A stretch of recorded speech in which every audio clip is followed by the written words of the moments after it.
Сайн байцгаана уу хүүхдүүд ээ. Өнөөдрийн хичээлээрээ бүгдээрээ валент сэдвийг судлах гэж байна. Дэвтэр дээрээ валент гээ гарчгаа тавиарай. За, химийн элемент бүр гадаад давхраандаа 8 электронтой болохыг ирмэлцдэг байна. Энэ дотроос гадаад давхраандаа 8 электронтой химийн элемент гэх юм бол 8-ын А бүлгийн элементүүд байдаг байна. За, 8-ын А бүлгийн неон болон аргон гэдэг элементүүд болохоор гадаад давхраандаа 8 электронтой. За, тэгэхээр гадаад давхраандаа 8 электронтой элементүүдийг инерт элемент гэж хэлдэг. За, инерт элементүүд бол ямар нэгэн химийн идэвхгүй, ямар нэгэн валентгүй. Харин гадаад давхраандаа 1-ээс 7 электронтой элементүүд болохоор 8 электронтой болохын тулд хоорондоо нэгддэг. Ингэж хоорондоо нийлж байна гэдэг нь химийн идэвхтэй гэсэн үг. Өөрөөр хэлбэл химийн идэвх гэж юу хэлээд байна вэ гэхээр химийн элементүүд хоорондоо нэгдэж явах юм бол химийн идэвхтэй. Харин хоорондоо нэгдэж урахгүй байх юм бол химийн идэвхгүй гэж үздэг юм байна. За, нэгдэхдээ валентийнхаа электроны дагуу холбогддог. Одоо ингээ химийн элементүүд хоорондоо холбогдоод гадаад давхраандаа 8 электронтой болох гэж байгаа шүү дээ, тийм ээ. За, 8 электронтой болохын тулд валентийнхаа дагуу нийлж холбогддог байна. За, 1-ээс 3 дугаар бүлгийн элементүүдийг тогтмол валенттай гэж хэлдэг.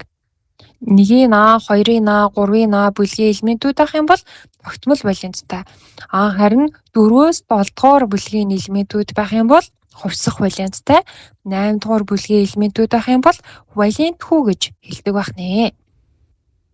За, тэгэхээр 1-ийн А бүлгийн элементүүд бол бүгдээрээ 1 валенттай, 2-ийн А бүлгийн элементүүд бүгдээрээ 2 валенттай, 3-ийн А бүлгийн элементүүд бүгдээрээ 3 валенттай байдаг байна. Одоо энэ 1-ийн А-гийнхан бүгдээрээ 1, 2-ийн А-гийнхан бүгдээрээ 2, 3-ийн А-гийнхан бүгдээрээ 3 гэж байгаа шүү дээ.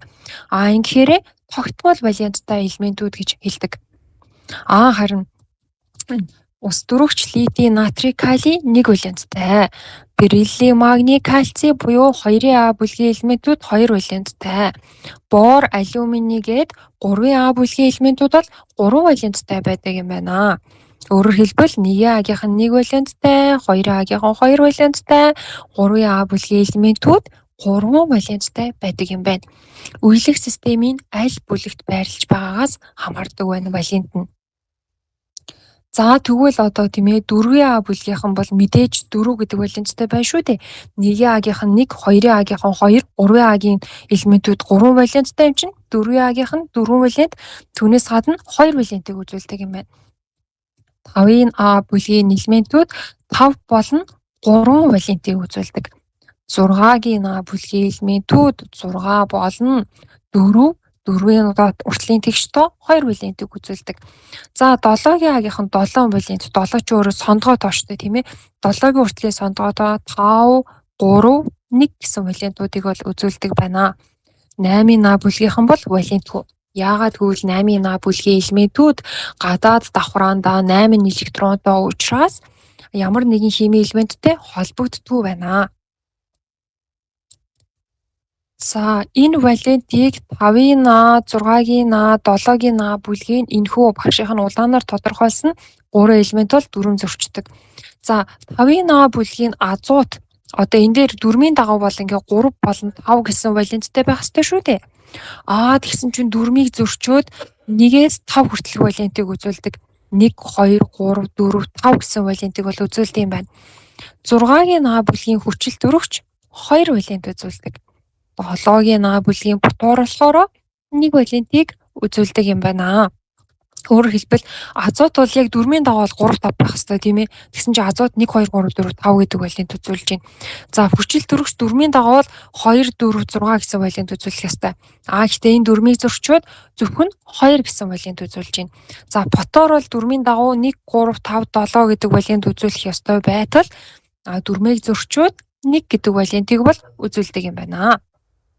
За, энэхүү элементүүдийг болохоор хувьсах валенттай гэж хэлж байна. Гэхдээ хүчил дөрөвч болон протоор хувьсах валенттай элемент биш.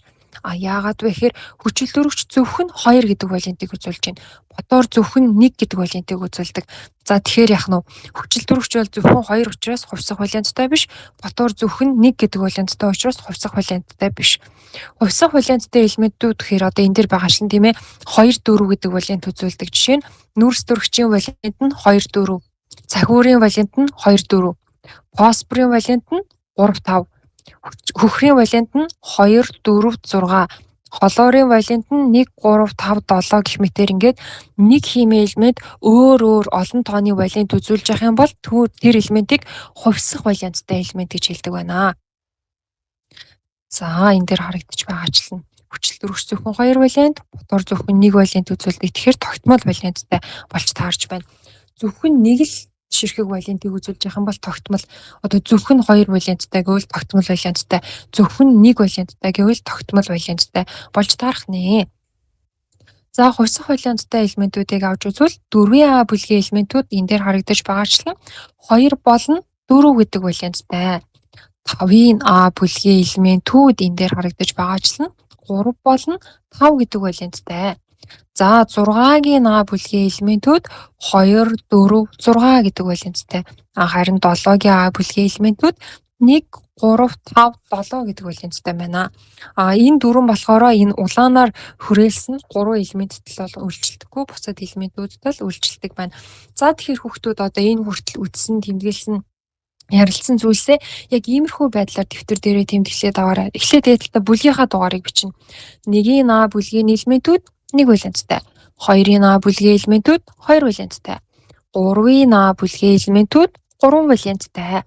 За 4-ийн А бүлэгт байх юм бол 2 болон 4 гэдэг валенттай. 5-ийн Ад байвал 3 болон 5 гэдэг валенттай. 6-гийн Ад байвал 2, 4, 6 гэдэг валенттай. 7-гийн Ад байвал 1, 3, 5, 7 гэх валенттай. Хүүхдүүд энэ дэр 1, 3, 5, 7 шүү. 1, 3, 3, 7 болсон байна. Энийг 1, 3, 5, 7 гэж бичээрэй. За 8-ийн А бүлэгт байх юм бол валентгүй. Яагаад гэвэл 8-ийн А бүлгийн элементүүд өөр ямар нэгэн химийн элементтэй нэгдэж нийлэхгүй, холбогдохгүй. Харин химийн элементүүд хоорондоо холбогдоход энэ гадаад давхраагаараа нэгдээд валент хэрэг болоод байгаа. Тэгэхээр яах нь 1-ээс 7 дугаар бүлгийн элементүүд бол валенттай. 8-ийн А бүлгийн элементүүд бол валентгүй байна. За 1, 2, 3 дугаар бүлэгт ихэвчлэн металлууд байрладаг бол 4-өөс 7 дугаар бүлэгт ихэвчлэн металл бишүүд байрладаг байна. 1-ийн А-гаас 3-ийн А бүлэгт ихэвчлэн металл байрлаж байгаа бол 4-ийн А-гаас 7-гийн А бүлэгт ихэвчлэн металл биш элемент байрлаж өгсөн байдаг юм байна. За тэгэхээр хүүхдүүдээ одоо дасгал ажиллацгаая. За үеийг системийн эхний 20 элементийг бүгдээрээ үзээд байгаа шүү дээ. За тэгэхээр тэр эхний 20 элемент маань ямар валенттай байдаг юм бэ гэдэх талаар дасгал ажиллана гэсэн үг. За жишээ нь хамгийн эхний элемент ус дөрвөгч. Ус дөрвөгч бол дандаа 1 валенттай. За гели валентгүй тийм ээ. Яг үл гели чинь 8-ийн А бүлэгт байгааз 8-ийн А бүлэгт байвал валентгүй. За лити 1-ийн А бүлэгт байгаа юм чинь 1 валенттай. Одоо энэ дэр лити 1-ийн Ад байгаа юм чинь 1 валенттай. За берилли 2-ийн Ад байгаа юм чинь 2 валенттай. Гэх мэтээр ингээд нэрлээд явна. Багш нь энэ улаанаар болохоор нөгөө дөрвөн зөрчдөг 3 элементийг бичээд өгсөн. Жишээ нь азот ингээд 5-ийн А бүлэгт байгаад 3 5 гэдэг валенттай байх ёстой байсан ч дөрвөн зөрчөөд 1-ээс 5 тийм ээ 1 2 3 4 5 гэдэг валент үзүүлдэг. Ерөөсөө энэ 3 элемент л дөрвөн зөрчөөд байгаа шүү дээ. Бусад элемент болохоор яг ингээд А бүлгийн элементүүд бүлгийнхаа дагуу валент үзүүлээд байна. За хүчил дөрвөгч болохоор 2 валенттай. Ботоор болохоор 1 валенттай. Энэ дөрвөн зөрчдөг 3 элемент. За тэгээ бусад химийн элементүүдээ улаанаар дугуулаагүй бусад химийн элемент. За жишээ нь кальц болохоор 2-ын А бүлэгт байгаа юм чинь гээд 2 валенттай. Одоо кальцийн агааз 2-ын А бүлэгт байгаа юм чинь 2 валенттай гэд ингээ бичээд явна гэсэн үг. Энэ дасгал дээр хүүхдүүд юу хийх вэ гэхээр үеийг системийн эхний 20 элемент одоо энэ дээр харагдаж байгаа эхний 20 элементээ гарч байгаад элементийнхаа химийн тэмдгийг бичээд арталт нь валентийг нь бичээд явах нэ. За тэгээд элементийнхаа химийн тэмдгийг хичээд валентаа бичээд за дэвтэр дээрээ бичснийхаа дараа зургийг нь дараад багш руугаа илгээгээрэй хүүхдүүдээ. Валент гэдэг хичээл эхний хэсэг нь энд хүрээд өндөрлөж байна.